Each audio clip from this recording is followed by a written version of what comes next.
This One's Wife. Leaked. The Cookery Show. Hello, I'm H.G. Tudor. As you are aware, This One's Wife has always fancied herself as something of a foodie, and as part of her Netflix contract, had been filming a new cookery show, because after all, that's what the world needs right now. Another show from an uninteresting individual talking about food. The series has recently wrapped up and is in the can, as they say. However, your glorious narrator has been able to lay his hands on some early recordings in relation to the series, which provide you with a fascinating insight into the world of This One's Wife and how she interacts with a number of star celebrity chefs who were involved in the presentation of the show. Accordingly, make yourself comfortable as I now give you world-exclusive access to what actually went on in the early stages of This One's Wife's cookery show.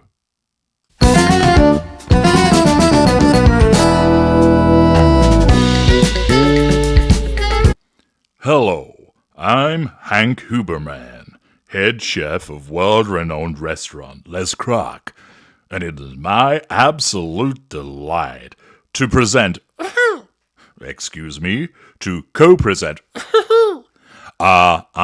assist in showcasing our Netflix original series, Dining with the Duchess. And naturally, here we are with Meghan, Duchess of Sussex.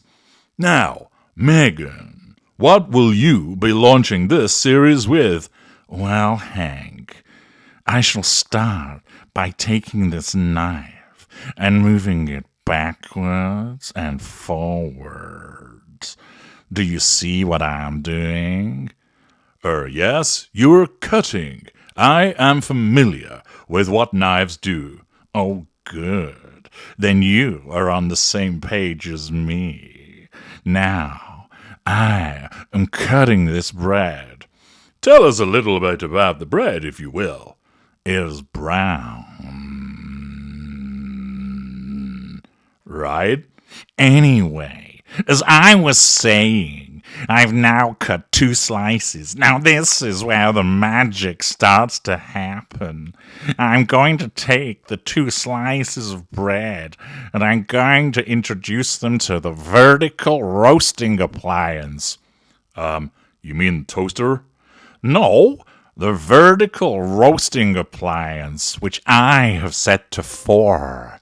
So we get that beautiful, authentic bronzing effect. There we are. The slices are sat in the VRA, which will soon take the bread on its journey. You need to press the lever down. What? The lever. Press it so the bread goes down and activate the vertical roasting appliance. This one? Yes. Of course, that goes without saying. A seasoned host such as myself does not need to tell people to use that. Pro. Sorry? You mean seasoned pro. No, I don't. Stop interrupting me. Sorry. Well, as we wait for the VRA to weave its magic, what will you be using as a topping? Oh, not topping. This particular meal is all about stripping it back to basics, returning to the very essence of what it is. I feel that cooking has become too complicated, and we need a return to innocence, a more honest approach to how we regard food. I see, but will that not be, dare I say it, rather beige? What's wrong with beige? Everybody loves beige. It's raw. It is authentic. It is a blank canvas on which we paint our dreams. If you say so. Ta-da! There we have it. Sun-roasted Monty Shit Show bread. You mean toast? No, sun-roasted Monday shit show bread. You've made toast. You cut 2 slices of bread and put them in a toaster. It's not a fucking vertical roasting appliance. It's a goddamn toaster. And all you've done is create toast. Sweet baby Jesus. I run a 2 Michelin-starred restaurant. And I have a James Beard Award for Outstanding Chef. And you have me here because you have made some fucking toast? Good Lord. You seem to think this is some kind of major achievement. Wait, why have you fallen to the floor? And is that meant to be sobbing? You look like you're having a stroke. Fuck this shit. I'm out of here. Cut!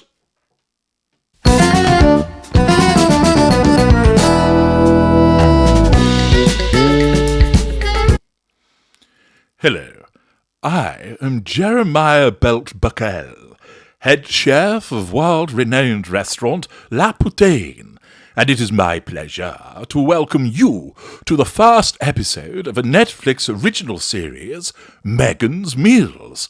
And here is our hostess, Meghan, Duchess of Sussex.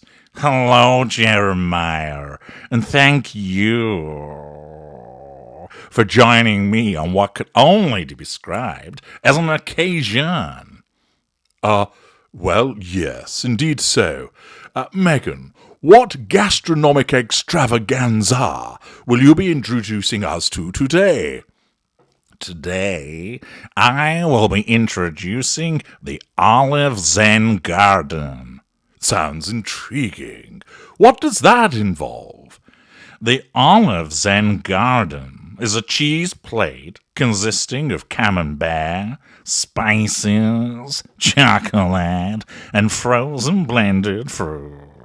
It has been painstakingly shaped into the form of a Japanese Zen rock garden, complete with a little meditation rake you can use for arranging the elements in the garden for some contemplative peace and quiet. A meditation rake? Yes, in today's world, it is important to find safe spaces where we can grow and find our inner selves. And if you are hungry, what do you do with this meditation rake? You move the fruit and chocolate around as you meditate, creating authentic patterns in the camembert. Where do the olives come into this? Sorry? The olives? You said it was an olive Zen garden, but you didn't mention any olives. Oh, that's to represent my Maltese heritage. But not in the food. No, it is a concept. It is a clusterfuck, that's what it is. A Zen garden? A Zen garden on a plate? Are you fucking mental? What is this bollocks? Pushing bits of chocolate and fruit around with a bastard meditation rake whilst chanting Hare Krishnas? Who in the good God's name would want to create that? And you haven't even included the olives! What kind of abomination are you trying to bring into the world? I cannot work with this world-class fuckwittery. I quit! Cut!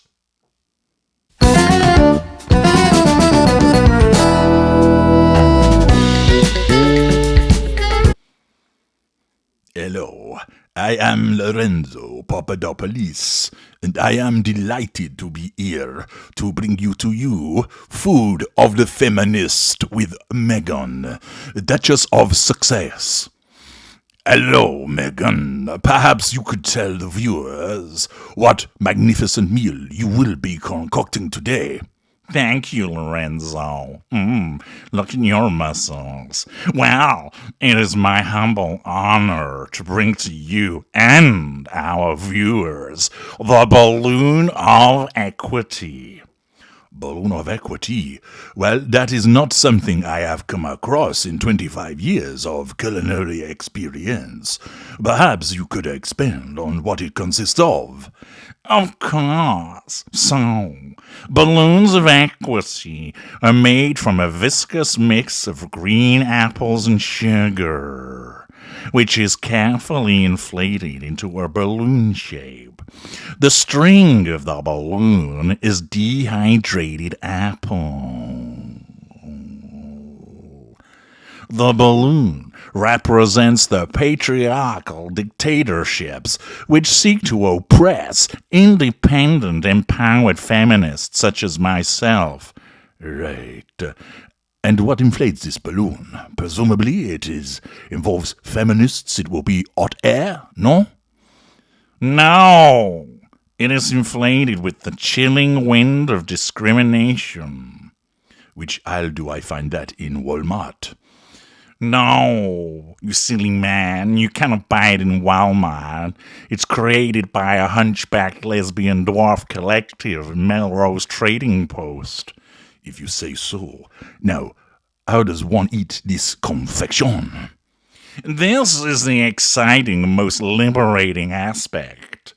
You press the balloon of equity to your face and then suck the skin of the patriarchal dictatorship into your mouth, consuming its very essence, and in so doing, freeing the balloon from the chilling wind of discrimination. If you are great at sucking, this is a meal for you. Presumably, then, it is your favorite meal. Oh, I have no appetite these days, Lorenzo. Ever since I've been taking those new shots the doctor prescribed me for my insomnia. Please, somebody make it stop! Balloon of equity! Never in all my life have I come across such errant, asinine nonsense. This woman is certifiable. Who makes this shit up? What's wrong with a beef Wellington and some thick-cut chips? But no, we have to have chilling winds of discrimination. I cannot do this. It is an insult to my craft. Count me out! Cut!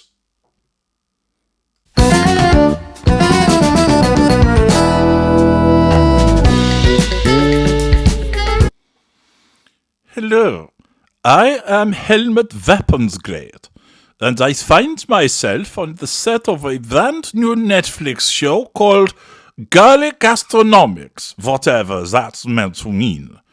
I also find myself stood next to this person, Meghan, Duchess of Sussex, who I am given to understand will be detailing some kind of molecular gastronomy for my supposed benefit.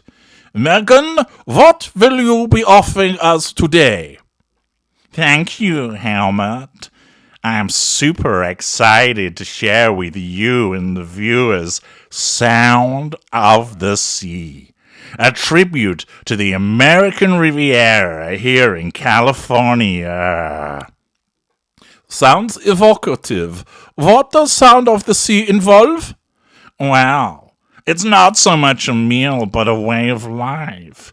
It embodies the beauty of the Santa Barbara coastline and infuses you with that sense of finding freedom amongst the sand, surf, and sky.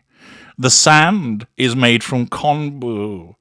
We add some national starch, Enzorbit, tapioca, maltodextrin, ground waffle cone, crispy fried panko, crispy fried shirazu. Those are baby Japanese anchovies. They're fried to golden brown in grapeseed oil. We add some blue shimmer powder. It reflects light that's used to make gel caps. This gives a natural shimmer to the sand. And then brown carbonized vegetable powder.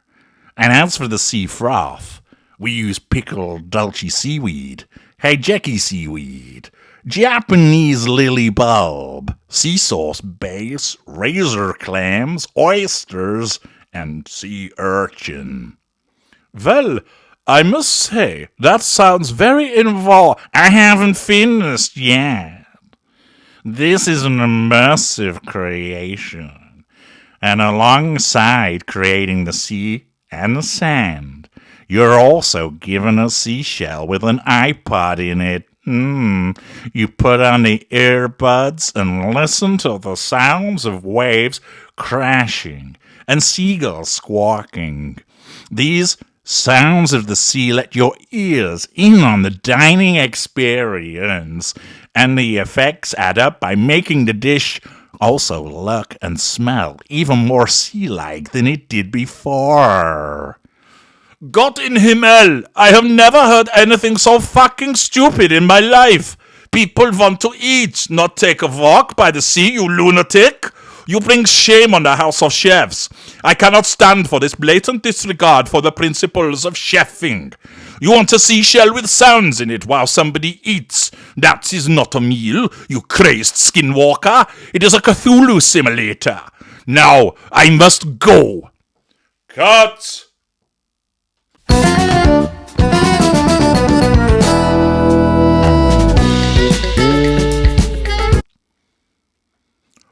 Hi, yeah, my name's Harry. Yeah, just call me H or this one, yeah. Anyway, Megxie has had to have a little lie down. Apparently, these chefs are behind the curve, and this has upset her equilibrium, so Marcus is giving her a full internal massage to calm her. Yeah. However, as they say, the show must go on, so I've taken over presenting duties, so welcome to Got the Munchies with Haz. Okay, so, you know when you've smoked a huge doobie and you need something to quieten the hunger monster rumbling in your tum-tum? Yeah, you know it. Well, what do you turn to?